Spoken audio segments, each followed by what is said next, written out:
Ministério Negócio Estrangeiro no Cooperação facilita o workshop para discutir acordo tolu, ASEAN Trade in Service, ASEAN Framework Agreement in Service, inclui ASEAN Comprehensive Investment Agreement.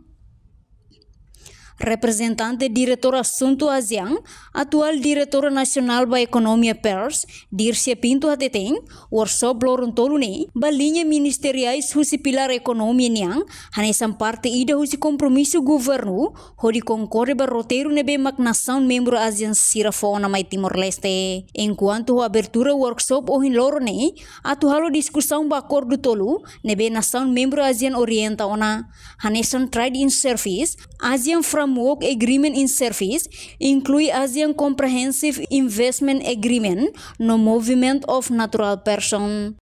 Em princípio, a workshop da NENE, o Ministério do Negócio Estrangeiro organiza a Lorontolo, a linhas ministeriais husi pilar economia niang. Nessa parte ida husi compromisso governo niang hodi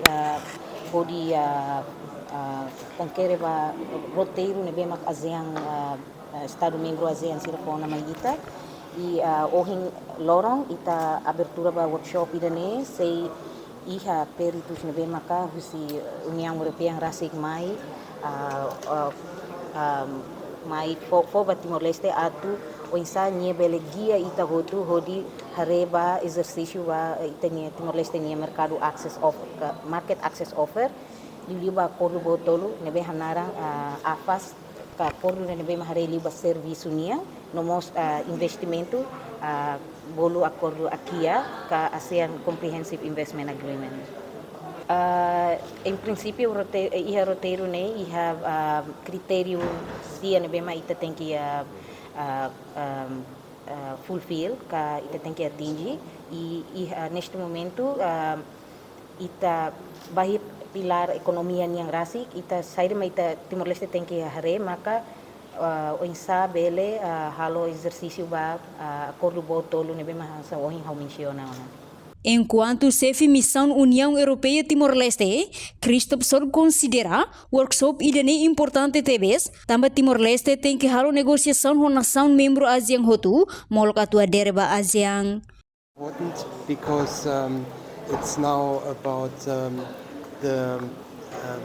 to agree and to finalize the market offer, which will be needed to